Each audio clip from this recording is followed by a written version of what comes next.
11e Salon du livre et de la chanson à Randan, 6 avril 2013, en compagnie de Francesca Solville. Francesca Solville, bonjour. Bonjour.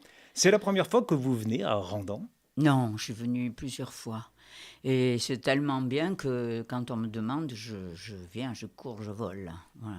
Parce qu'il y a des endroits comme ça où on retrouve tous les copains et je suis d'une génération qui aimait la chanson française, la chanson à texte, la belle chanson. Et on se retrouve avec Anne Sylvestre, avec Raymond Gary, avec des... Voilà. Et ça nous remonte un peu le moral. C'est pas qu'on ait le moral à zéro, mais quand même si. Ah, vous avez dit quelque chose. La remontée le moral, ça veut dire quoi? Que pour vous, votre petit monde est en souffrance? Ben, une vraie crise, c'est que la chanson française n'existe plus dans la culture, disons. Je suis dans la chanson depuis plus de 50 ans. À l'époque, bon, il n'y avait pas les programmes radio où on imposait enfin, à ceux qui faisaient des émissions de passer un tel, un tel, un tel. Je veux dire que maintenant, ce qu'on entend, je parle de France Inter, hein, là aussi, parce que c'est quand même une belle radio. Hein, pour des tas de choses, c'est une belle radio. Mais quand j'entends le matin qu'il y a des playlists, maintenant on le dit carrément, c'est-à-dire un monsieur qui décide de ce qui va passer le matin, qui a reçu des CD, il n'a même pas entendu, vu en scène, ni écouté vraiment les chansons, mais je veux dire, la chanson c'est en chair et en os, ça commence comme ça, la chanson. Ce qu'on entend maintenant, il y a des paroles, souvent c'est en anglais, ça c'est très très souvent. Bon, j'ai rien contre l'anglais du tout, mais enfin je veux dire, on a des tas de jeunes auteurs qui sont formidables, qui passent jamais, parce que personne ne va les voir en vrai. Il faut voir les gens chanter. Les gens, c'est comme le théâtre, je veux dire, le théâtre, c'est des gens qui vous donnent leur émotion, on les partage. C'est pas du tout la même émotion qu'en disque, ce qu'on passe, on aime beaucoup, c'est autre chose, ça n'a rien à voir. Maintenant, la chanson, elle est devenue la musique du monde, voilà. Et alors, c'est une ambiance. D'ailleurs, quand on fête les victoires de la musique, ça s'appelle victoire de la Ah oui. musique, ça s'appelle pas les victoires de la chanson. Et oui, ça, j'avais pas pensé à ça. Alors, des moments, la chanson, l'expression chanson française fait peur. Si c'est de la chanson française, on ne viendra pas. On ne Ah viendra bon? pas écouter. Est-ce que donc ça semblerait être une histoire d'une génération? C'est possible. J'ai pensé à ça.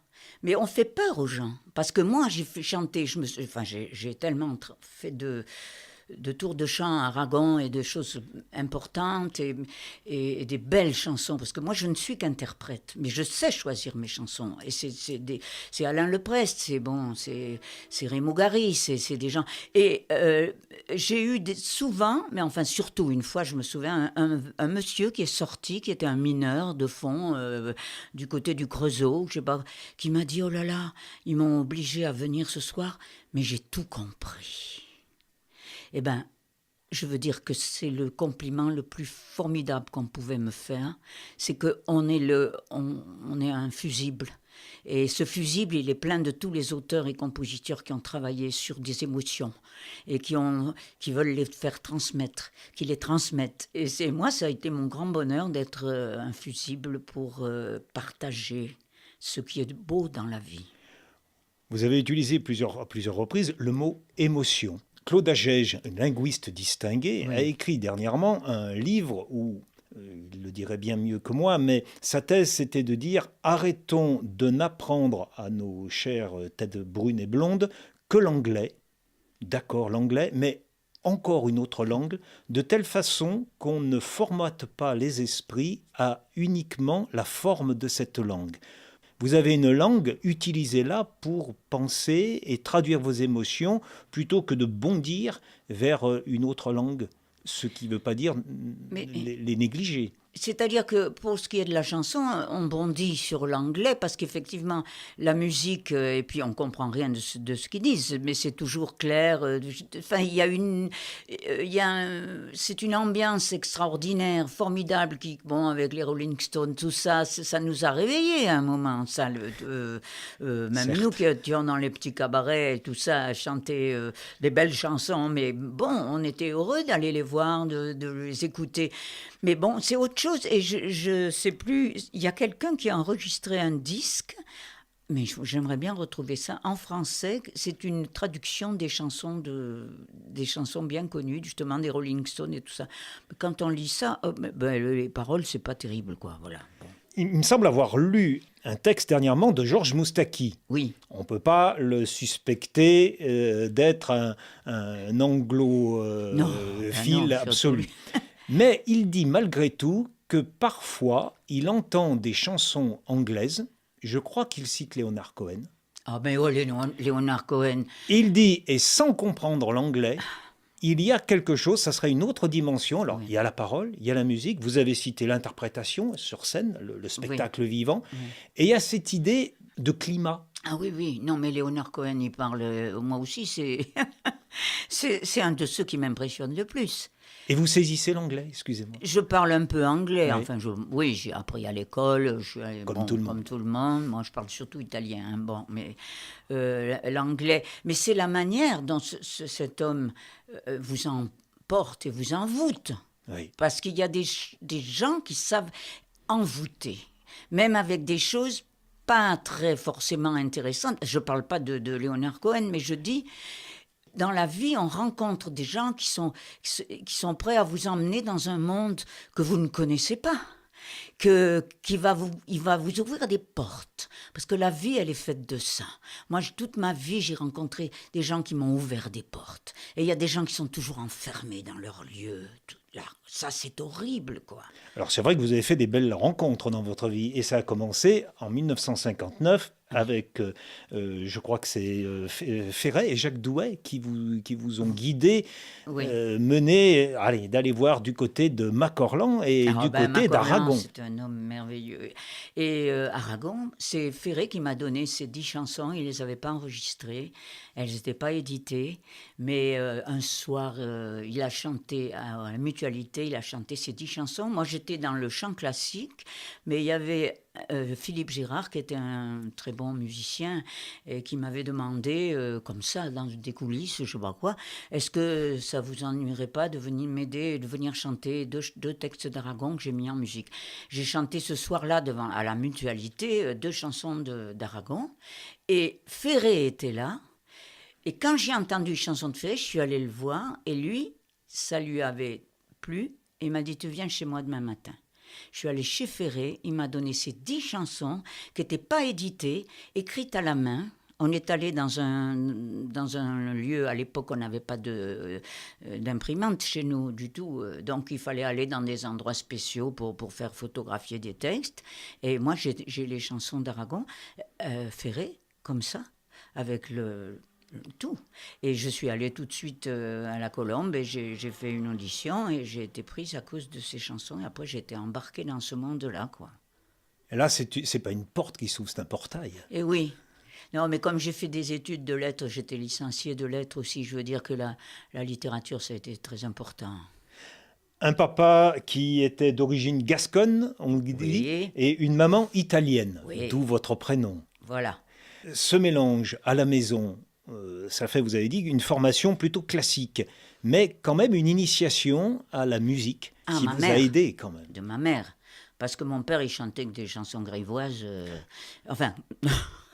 C'était Gascon. pas un monsieur très sérieux, hein. C'était pas un monsieur. C'est ce que j'ai cru lire à travers certaines. Voilà, donc c'est pas lui qui m'impressionnait, c'était maman, qui était d'une honnêteté, c'est une antifasciste. C'était des gens qui avaient fui le fascisme de Mussolini en 1923. Et voilà. Vous avez connu vos grands-parents italiens?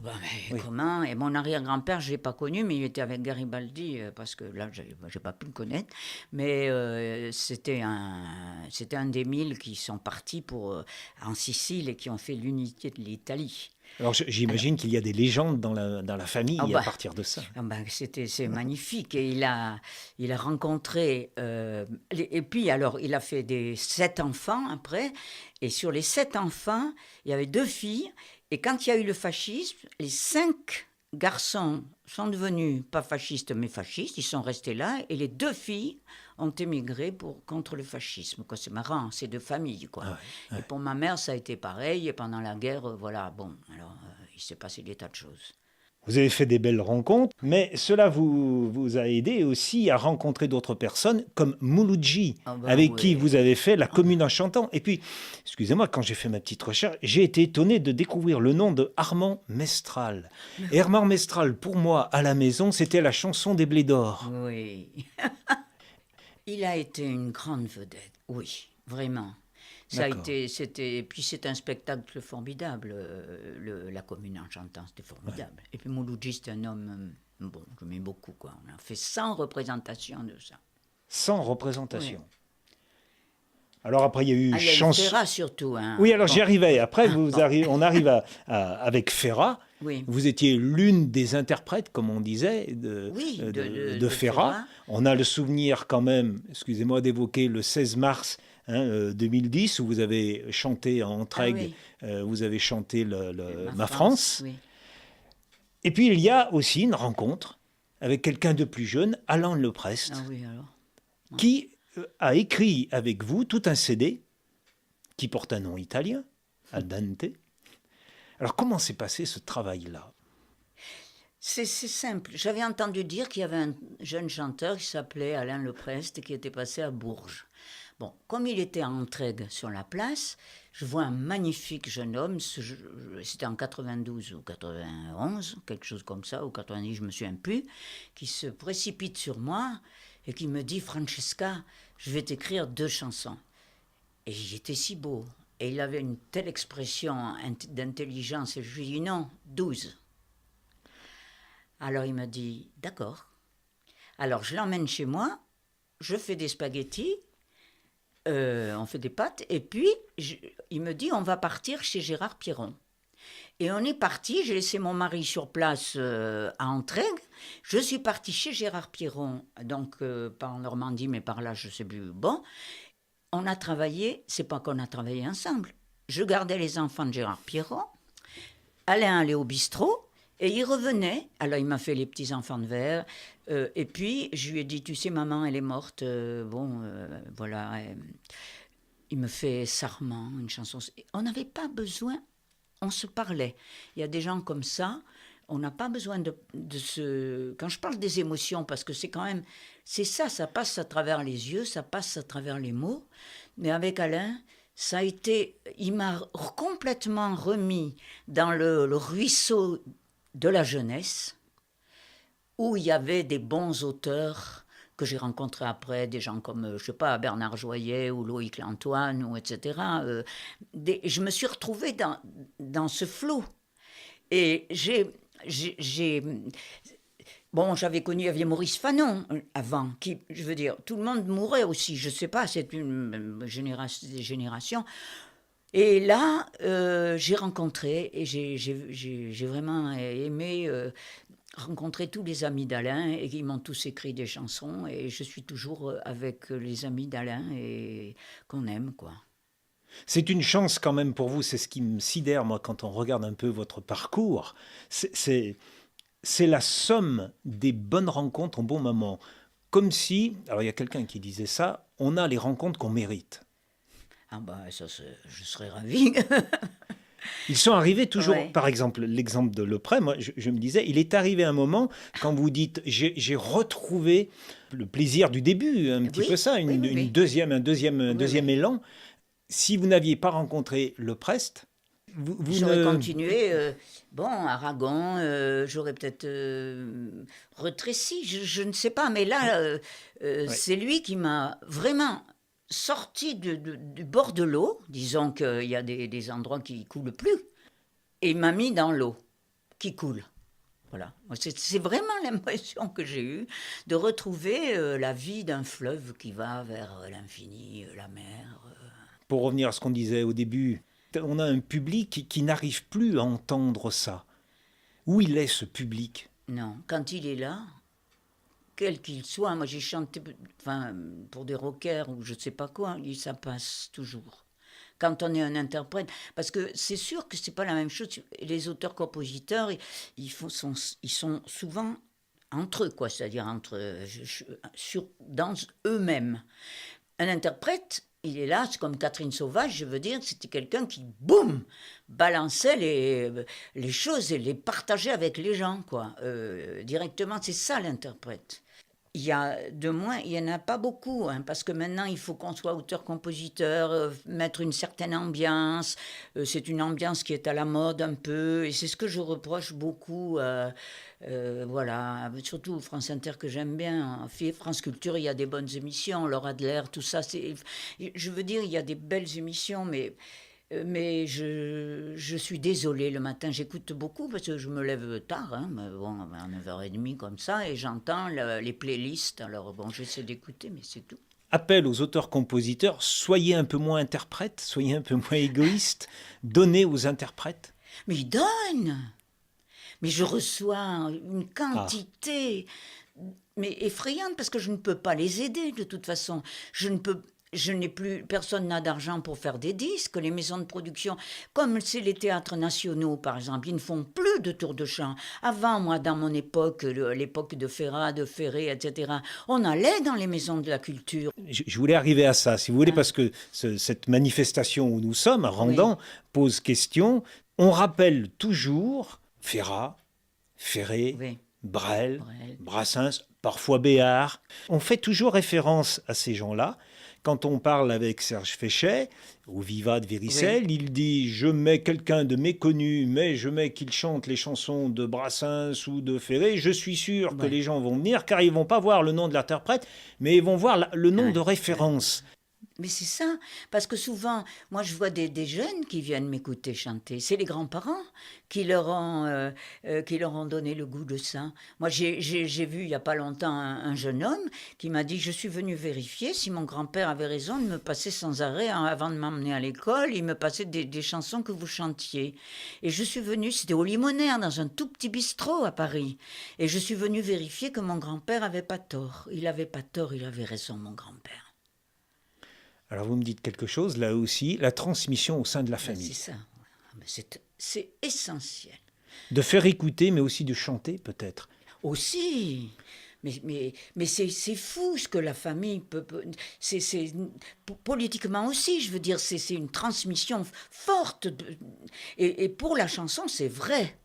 C'est vrai. Donc le public existe. Mais parce qu'on connaît encore, bon, le temps des cerises, tout ça, Oui. et les chansons de Jules Jouy, et toutes ces chansons, le Craon, etc.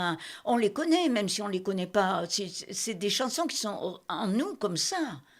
Il y a aussi un film, Montrez-moi la phrase, qui vous Oui. concerne, où à la fin, vous avez une conversation avec Juliette Gréco. Oui. Vous la connaissiez bien, Juliette Gréco? Juliette a été toujours quelqu'un d'une gentillesse avec moi, mais quand il y avait des ventes de disques, de livres, des foires aux livres, la première fois que j'avais fait un 45 tours, vous vous rendez compte, c'était en 60, 1960. Et elle est passée devant là, et moi j'avais fait un 45 tours avec Aragon, Louis Aragon, 2 chansons d'Aragon, et un Macorlan, Pierre Macorlan. Et elle est passée, elle m'a vu, elle a regardé mon 45 tours, elle m'a dit, oh là là, c'est bien, qu'est-ce que c'est, etc. Et elle a toujours été comme ça. Et pendant les manifs en 68 et tout ça, on s'est vu, et les manifs féministes aussi, elle sortait quand même pas mal. Et maintenant, je vais chez elle. Je veux dire, c'est une femme qui est d'une honnêteté extraordinaire. Elle n'a jamais été emportée par son succès ou par. Elle a toujours bien choisi ses chansons. Elle a jamais. C'est pas. Moi, j'appelle ça de l'honnêteté quand on fait que ce qu'on veut et qu'on se fout complètement de si ça rapporte ou pas. Juliette, elle était droite. Elle est. Mais voilà, je suis heureuse de l'avoir, qu'elle ait bien voulu m'apporter de l'attention à mes débuts aussi. C'est vous qui avez eu l'idée de converser avec elle? Ah, ah oui, bien Oui. sûr, oui, oui. Ah ben bien sûr. J'ai demandé à Alain Leprest, à Gréco, et voilà. Est-ce que je peux vous demander de lire ce petit poème de Jeanne Moulin, s'il vous plaît? On mourra de quoi? D'avoir vécu, pardi. Et de quoi aura-t-on vécu? D'attendre qu'on meure, que diable! Alors à quoi tout cela rimait-il? Mais à rien. Il n'y a que la poésie qui rime. Et encore. Merci beaucoup.